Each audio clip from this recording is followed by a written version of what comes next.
اللہ اکبر. تو غازی کی ولادت مولا علی کے گھر میں دوسری بیوی کا پہلا بیٹا آنے والا ہے. اور اس کے بعد ان کے خوبصورتی کتنی تھی, ان کا حسن کتنا تھا.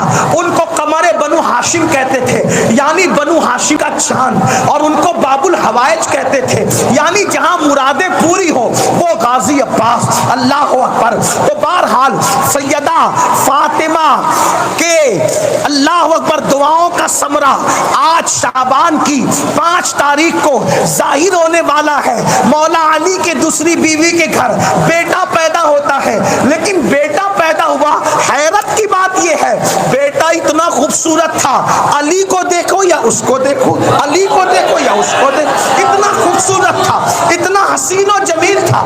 لیکن ماں بھی غمگین, بابا بھی غمگین, ماں بھی غمگین, بابا بھی غمگین. ایسے میں ماں باپ دونوں غمگین. کیوں غمگین؟ کیونکہ نو مولود نے پیدا ہونے کے بعد آنکھیں نہیں کھولی, آنکھیں بند ہے. وہی باپ کی ادا, صورت بھی باپ کی, سیرت بھی باپ کی ادا. باپ بھی پیدا ہوئے آنکھیں بند کر کے, بیٹا بھی پیدا ہوا آنکھیں بند کر کے. عباس کی آنکھیں بند ہے, آنکھیں کھولتے نہیں. اماں بھی پریشان, ابا بھی پریشان. ایسے میں میرے مولا, میرے آقا, امام الائمہ, امام عرش مقام, امام حسین راکب دوش پیمبر تشریف لاتے ہیں. بابا سے کہا بابا میری جان آپ پہ قربان. پریشان ہو؟ کیوں پریشان ہو؟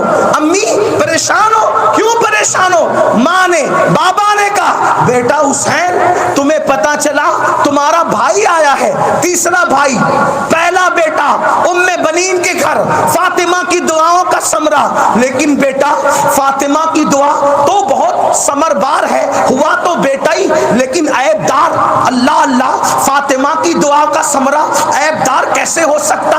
دماغ کام نہیں کر رہا ہے, لیکن ہے عیب دار. انہوں نے کہا امی عیب کیا ہے؟ کہا آنکھیں بند کر کے پیدا ہوا ہے. حسین نے کہا آنکھیں بند کر کے پیدا ہونا علی کے گھر میں پہلا واقعہ نہیں ہے. آنکھیں بند کر کے پیدا ہونا علی کے گھر کا پہلا واقعہ نہیں ہے. لاؤ میرے بھائی کو میرے ہاتھ میں دو. گویا کہ عباس باپ کی سنت ادا کر رہے ہیں اور حسین نانا کی سنت ادا کر رہے ہیں.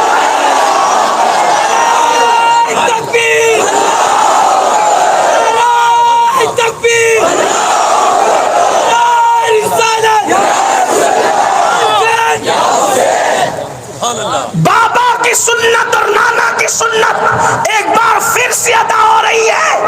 حسین نے کہا لاؤ میرے بھائی کو میرے ہاتھ میں دو. جیسے ہی عباس حسین کی گود میں آئے, آنکھیں کھول کے پھر باپ کی سنت ادا کر دی اور بتایا آقا دنیا میں یہ نیت لے کر آیا تھا کہ سب سے پہلے جس کا چہرہ دیکھوں گا حسین ابن علی کا چہرہ دیکھوں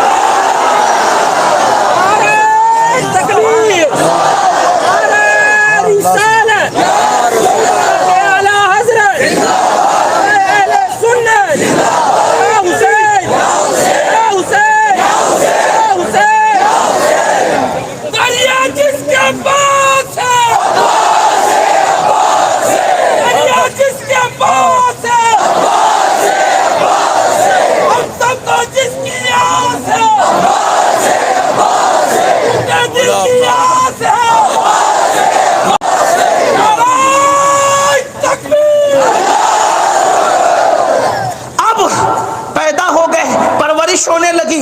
لیکن کبھی بھی حسین پاک اور حسن پاک کو بھیا کہہ کے نہیں پکارا. کاش 1857 کے بعد کے مکاتب فکر اس وفا کو دیکھ لیتے. ایک باپ کی اولاد ہو کر بھیا نہیں کہتے. حسین نے کہا عباس تو بھیا کہتا کیوں نہیں جبکہ تیرا میرا باپ ایک ہے؟ تو کہا حسین باپ ایک ہے, بالکل ایک ہے, کوئی شک نہیں, لیکن آپ کی ماں بنت پیمبر ہے, میری ماں کنیز پیمبر ہے. تو کنیز کا بیٹا آقا زادی کے بیٹے کو بھیا کیسے کہہ سکتا ہے؟ اللہ اکبر. یہ تھے ادب کے انداز. پھر عباس کی پرورش ہوتی رہی. 12 سال کی عمر میں پہلی جنگ لڑی, 12 سال کی عمر میں پہلی جنگ لڑی. اور جو جنگ لڑی کتنے لوگوں سے لڑی؟ اکیلے 60,000 لوگوں سے لڑی ہے. پہلے پر